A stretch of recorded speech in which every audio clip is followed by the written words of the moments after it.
In last week's Torah portion, we learned that instead of the firstborn son of each family being consecrated to God, he's now chosen to use the sons of Levi. We know that all priests had to be Levites, but not all Levites served as priests. And so in this Torah portion, at the very beginning of it, we learn some of the tasks that the other Levites took care of. Specifically, Gershon and Merari. Now this was highly organized. Each man was assigned by name what items he was to carry and maintain. The Gershonites were in charge of the curtains, ropes, and coverings, and the Merarites were in charge of taking care of and carrying the pillars, bases, frames, pegs, and cords that formed the structure of the tent of meeting. In verse 23, the census was taken for all who enter to perform the service, to do the work in the tabernacle of meeting. Now, this phrase, to perform the service, in the Strong's dictionary for this phrase, it literally means to war the warfare.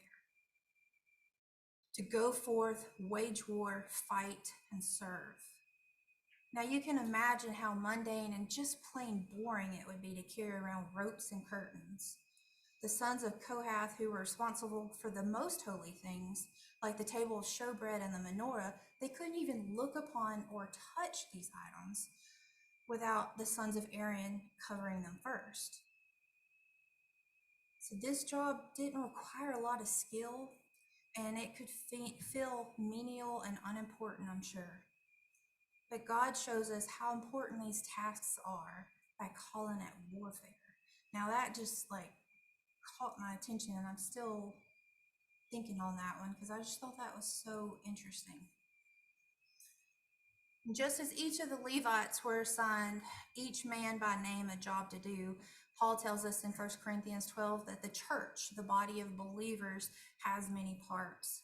Each of us look different. We have different roles, different giftings. Some of our responsibilities and giftings that he's given us are more visible than others, and some are more quiet, and you may not even know that that person does that thing. But each one of us, each one of our contributions is essential. For just as the body is one but has many parts, and all the parts of the body, though many, constitute one body, so it is with the Messiah. For it was by one Spirit that we are all immersed into one body, whether Jews or Gentiles, slaves or free, and we are all given the one Spirit to drink. For indeed the body is not one part but many. If the foot says, I'm not a hand, so I'm not part of the body, that doesn't make it stop being part of the body. And if the ear says, I'm not an eye, so I'm not part of the body, that doesn't make it stop being part of the body. If the whole body were an eye, how could it hear? If it were all hearing, how could it smell? But as it is, God arranged each of the parts in the body exactly as he wanted them. Thus, if one part suffers, all the parts suffer with it, and if one part is honored, all the parts share its happiness. So the other day I was leaving for work, and among our other transportation issues, I about ripped my car handle off. I guess at 4 a.m. I became the Hulk. And while I'll admit I don't know a lot about cars, really nothing, except for how to drive one, I can say definitively that it indeed can drive without a door handle. But while it can drive, not having that door handle makes a very big inconvenience. You should have seen me that morning trying to crawl across the seats to open the other door, and it kept shutting on me over and over again. I'm trying not to spill my wonderful coffee all over the car. Having to do this in my own front yard is, embarrassing and frustrating enough. But having to do that in the parking deck at the hospital, yeah. That door handle seems insignificant, its purpose considerably smaller than that of the engine. But without it, it's just not the same. Under his direction, the whole body is fitted together perfectly. As each part does its own special work, it helps the other parts grow so that the whole body is healthy and growing and full of love. Each member of the body of Messiah is unique, meaningful, and purposeful to the accomplishment of God's purposes. So what would you think if the Gershonites and the Merarites were jealous of the sons of Aaron? They wanted that fancy robe and that hat thingy. They wanted to do something else besides carrying around pegs and cords. Division has plagued our society since the beginning of time. Even growing up, I learned this real fast. The very first and most important question probably that I was ever asked in school was Alabama or Auburn. It didn't matter if I was swinging on the playground or trying to learn my add and subtraction. If somebody saw me, that was their question.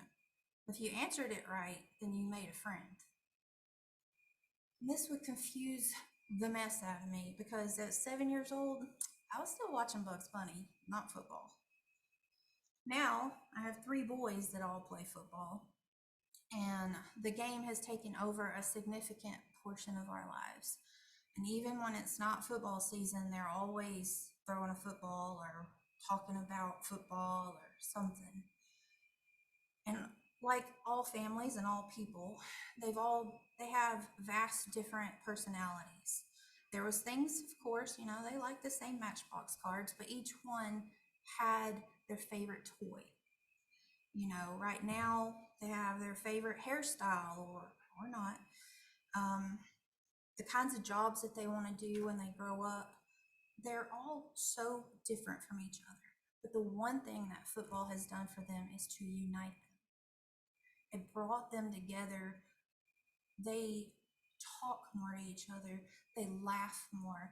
They're just together more. So I want you to think about an Alabama game or whatever team you root for. I don't root for anything except for boys' team, and I barely know what they're doing. But in that stadium, it is crowded with people, right? And you have every political, religious, racial, and economic background represented. People who would never socialize with one another became instant besties at the sound of Roll Tide or War Eagle. Nothing else matters in that moment but to see their team play and cheer together. In John 17:20-23, we read about Yeshua's last prayer, his last wish, if you will. He knows the end is near, and this is what he prays for. I pray not only for these, but also for those who will trust in me because of their word, that they may all be one, just as you, Father, are united with me and I with you. I pray that they may be united with us, so that the world may believe that you sent me. The glory which you have given to me, I have given to them, so that they may be one, just as we are one. You getting the message? I united with them and you with me, so that they may be completely one, and the world thus realize that you sent me and that you've loved them just as you loved me. Yeshua is praying for oneness. He desires unity with his children and between his children. Yeshua didn't just invite us into this perfect oneness with him and each other, but he gave his life to make it possible. To disregard unity is to disparage the cross.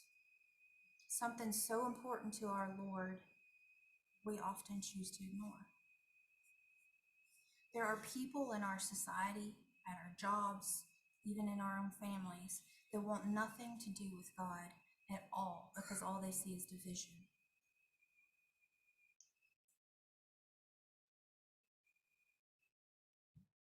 Do we grieve the broken relationships around us?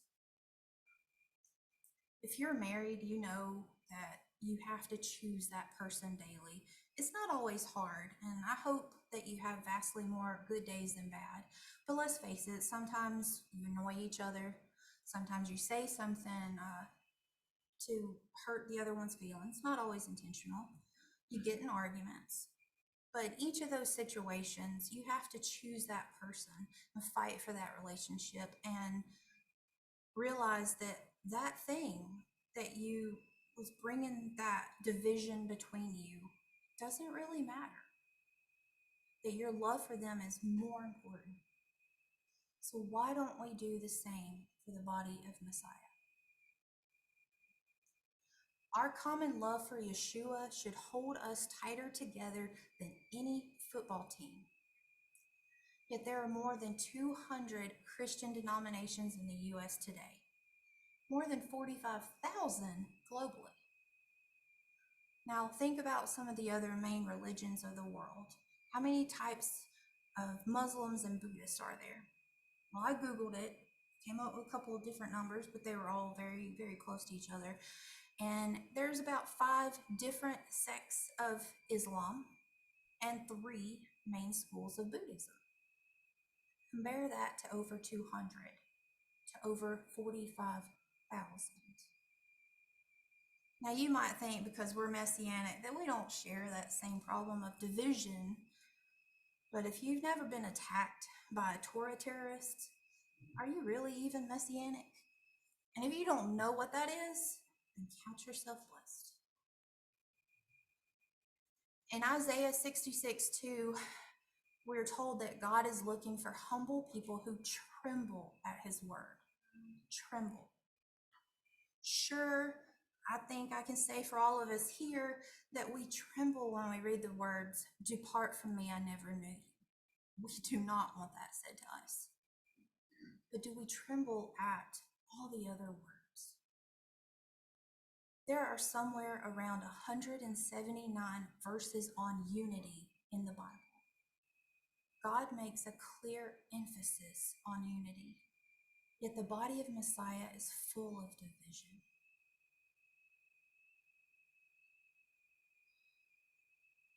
There's a worm, y'all may have heard about it, that attaches itself to the bark of a tree when it's about to deliver its offspring.